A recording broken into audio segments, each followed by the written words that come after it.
এবার মেয়ের বুঝতে বাকি নাই, ডাক দিয়ে বলছেন, বাবা আপনি আমাকে মেরে ফেলবেন আমি জানি, কিন্তু আপনি আমাকে এইভাবে মারবেন না। মেয়েটা ডাক দিয়ে বলছে, বাবা আপনি আমাকে মাফ করে দেন, আমি আর কখনোই আপনাকে পরিচয় দেব না, আপনি আমার বাবা হন, এই কথাটা আমি কখনোই বলবো না বাবা, আপনি আমাকে মাফ করে দেন। বাবা তখনও তার মনের ভিতরে বিন্দু পরিমাণ দরদ, কোনো মায়া হচ্ছে না। তাহিয়াতুল কলব আল্লাহর রাসূলকে বললেন, ইয়া রাসূলুল্লাহ আমি ব্যবসার উদ্দেশ্যে বিদেশে পাড়ি জমাবো। এমন সময় আমি আমার বিবিকে ডাক দিয়ে বললাম, হে আমার বিবি, তোমার গর্ভে আমার একটা সন্তান রয়েছে, এই সন্তান যদি আমি বিদেশে থাকা অবস্থায় জন্মগ্রহণ করে,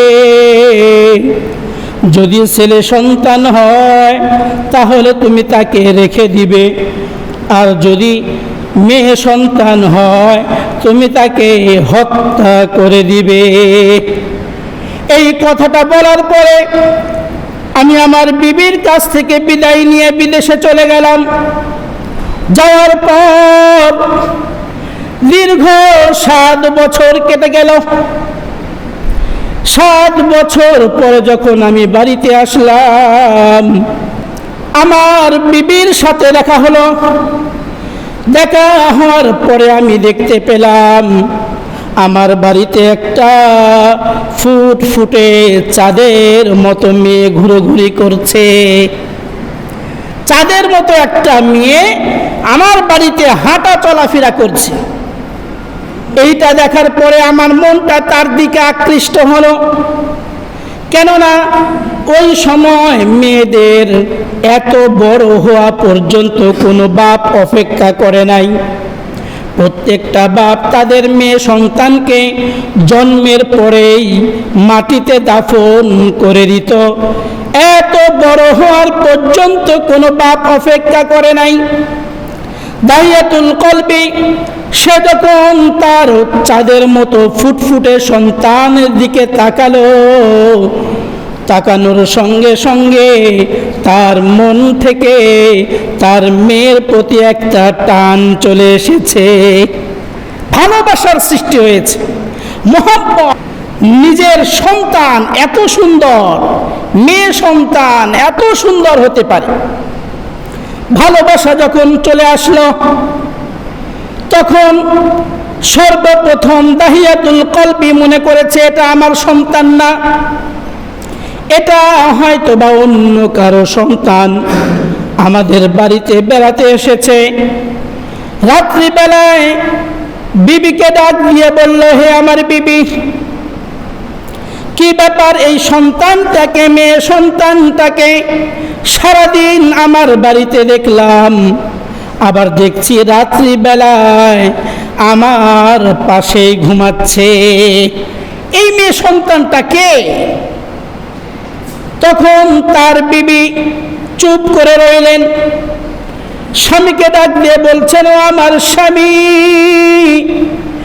আপনাকে আমি বলতে পারি নাই, আমি যখন সন্তান প্রসব করলাম, আমার যখন সন্তান ডেলিভারি হলো, আপনি বলেছিলেন যদি মেয়ে সন্তান হয় তাকে দাফন করে দেবে, আর ছেলে সন্তান হলে তুমি তাকে রেখে দিবে।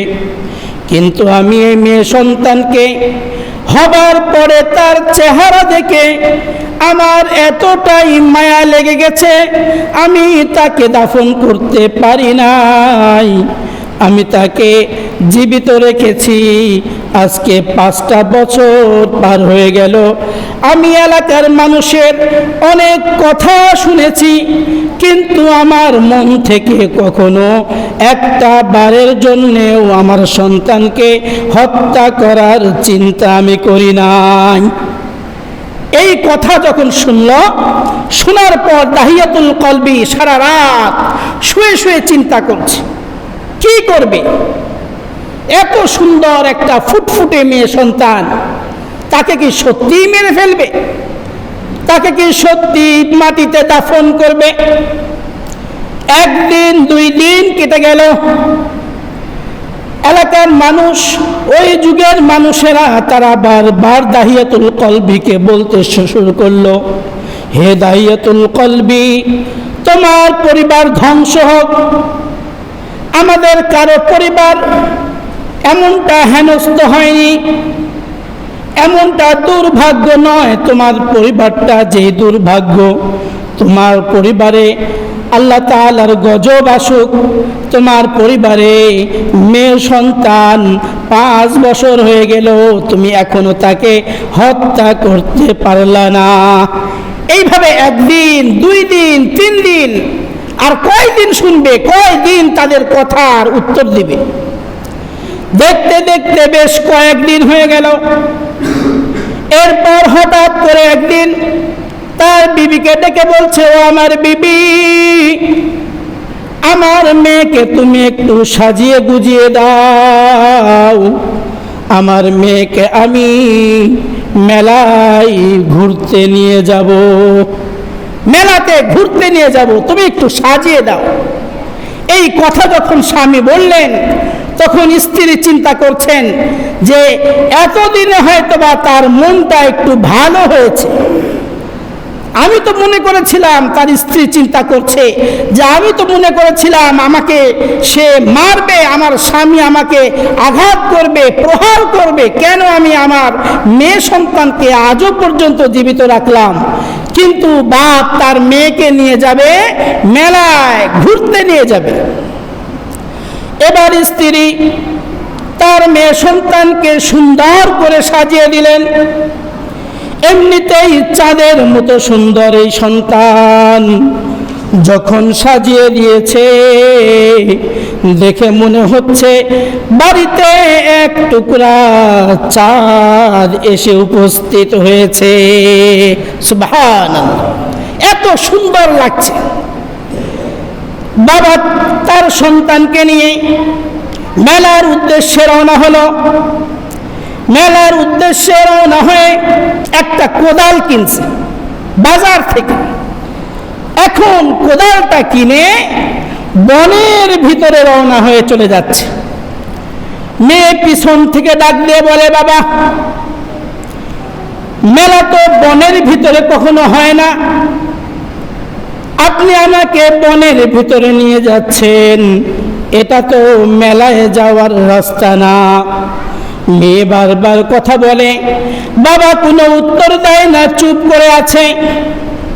যেতে যেতে যখন বনের গভীরে চলে গেল, যাওয়ার পরে তার মেয়েকে একটা জায়গায় দাঁড় করিয়ে রেখেছে। মেয়েকে দাঁড় করিয়ে রেখে তার বাবা মাটি খনন করা শুরু করলো। মেয়েটা বারবার ডাক দিয়ে বলছে, বাবা আপনি কি মেলায় যাবেন না? বাবা কোনো উত্তর দেয় না। মাটি খনন করতে করতে বাবার মাথা দিয়ে যখন ঘাম ঝরে পড়ছে, মেয়ে তার জামার একটা কোনা দিয়ে বাবার ঘামগুলি মুছে দিচ্ছে। তখনও তার বাবার মনের ভেতরে বিন্দু মাত্র দয়া হচ্ছে না। একটা মেয়ে তার ছোট্ট জামা দিয়ে তার বাবার ঘাম মুছে দিচ্ছে, তার মনের ভিতরে যে বিন্দু মাত্র দয়া হচ্ছে না। চিন্তা করেন কোন যুগের মানুষ তারা। আস্তে আস্তে যখন খনন করা হয়ে গেল, মেয়ের পিছন দিকে গিয়ে বাবা একটা ধাক্কা দিয়ে মেয়েটাকে সেই খনন করা গর্তের মধ্যে ফেলে দেয়। এবার মেয়ের বুঝতে বাকি নাই, ডাক দিয়ে বলছেন, বাবা আপনি আমাকে মেরে ফেলবেন আমি জানি, কিন্তু আপনি আমাকে এইভাবে মারবেন না। মেয়েটা ডাক দিয়ে বলছে, বাবা আপনি আমাকে মাফ করে দেন, আমি আর কখনোই আপনাকে পরিচয় দেব না, আপনি আমার বাবা হন, এই কথাটা আমি কখনোই বলবো না বাবা, আপনি আমাকে মাফ করে দেন। বাবা তখনও তার মনের ভিতরে বিন্দু পরিমাণ দরদ, কোনো মায়া হচ্ছে না। এইভাবে যখন মেয়েটাকে ফেলে দিল, মেয়েটা চিৎকার করে করে কাঁদছে। তারপর বাবা উপর থেকে যখন মাটি চাপা দিচ্ছে, একটু একটু করে মাটির নিচে তার মেয়ের শরীরটা ঢুকে যাচ্ছে। হাঁটু পর্যন্ত যখন ঢুকে গেল, মেয়েটা সহ্য করতে পারছে না। আস্তে আস্তে যখন বুক পর্যন্ত ঢুকে গেল, বুক পর্যন্ত যখন মাটির নিচে চলে গেছে, এমন সময় বারবার চিৎকার করার কারণে তার বাবা পাশে ছিল একটা পাথর, ওই পাথরটা দিয়ে তার মেয়ের মাথায় একটা বাড়ি দিয়ে দিল। এরপর যখন মেয়ের মাথায় বাড়ি দিয়েছে, মেয়েটা নিস্তব্ধ হয়ে গেল। মুহূর্তের মধ্যে আর কোনো আওয়াজ নাই, কথা নাই।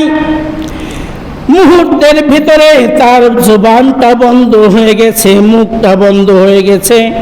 তারপর ওই মেয়েটাকে পূর্ণ মাটিতে দাফন করে দিল। এই কথাটা যখন আল্লাহর রাসূলের কাছে বর্ণনা করছিলেন দাহিয়াতুল কলবি, সে রাসূলকে যখন এই কথাটা বলছিলেন, রাসূলের দুই চোখ বেয়ে বেয়ে পানি পড়ছিল। আল্লাহর রাসূল বললেন, দাহিয়াতুল কলবি, তুমি যত বড় গুনাহ করো না কেন, আজকে তুমি ইসলাম ধর্ম গ্রহণ করেছ, তার মানে আল্লাহ তোমার সমস্ত গুনাহ মাফ করে দিয়েছে। বলেন সুবহানাল্লাহ। এমন নিকৃষ্ট একটা গুনাহ আল্লাহ তোমাকে মাফ করে দিয়েছেন। এমন একটা যুগের মানুষকে আল্লাহর রাসূল দুনিয়াতে এসে স্বর্ণের মানুষের মতো বানিয়ে দিয়েছেন। বলেন সুবহানাল্লাহ। এত কঠোর মনের মানুষ, সেই মানুষগুলিও আল্লাহর রাসূলের জামানায় এসে এতটাই ভালো হয়ে গেছে। ওই দাহিয়াতুল কলবি এমন একজন সাহাবী ছিলেন, আল্লাহর রাসূল বলেন যে জিবরাইল আলাইহিস সালাম যখন আমার কাছে আসতো, তখন দাহিয়াতুল কলবির রূপ ধারণ করে আমার কাছে আল্লাহ তাআলার ওহী নিয়ে আসতো। বলেন সুবহানাল্লাহ। এটা ছিল নারী জাতির, ইসলামে নারীকে কতটা মর্যাদা দিয়েছেন। আল্লাহ রাসূল বলেন যে এই জাহিলিয়াতের সময়, যে সময় নারীদেরকে হেনস্থা করা হতো, আর এই নারীদেরকে ইসলাম এমন অগ্রাধিকার দিয়েছে যে একজন নারী, অর্থাৎ একটা পরিবারে যদি একটা, দুইটা, তিনটা মেয়ে সন্তান থাকে, তাহলে সেই পরিবারে আল্লাহ তাআলার অফুরন্ত রহমত নাজিল হয়। বলেন সুবহানাল্লাহ। শুধু তাই নয়, যদি একটা পরিবারের সদস্য, অর্থাৎ একজন বাবা তার তিনটা মেয়ে সন্তানকে উপযুক্ত ইসলামিক জ্ঞানে জ্ঞানান্বিত শিক্ষিত করে উপযুক্ত ছেলের কাছে বিবাহ দেয়, তাহলে আল্লাহর রাসূল বলেন তার জন্য জান্নাত ওয়াজিব হয়ে যায়। বলেন সুবহানাল্লাহ।